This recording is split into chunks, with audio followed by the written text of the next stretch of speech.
हाय guys Odisha civil service mains examination 2023 19 April आसंता काली पाखरु स्टार्ट होबाकू जाउची आपण माननकू Odisha civil service mains examination पई बहुत बहुत शुभकामना शुभेच्छा ओएसएफ तरफरु पूरा टीम तरफरु आपण माननकू शुभेच्छा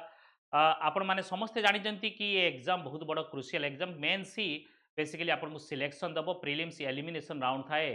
तो यही एग्जाम रे आपण आपन राइटिंग स्किल को आपण शो करेबे आपण जहाँ भी जानि सब लेखिक आसबे एग्जाम रो क्वेश्चन छाड़िबे नहीं try to write all the questions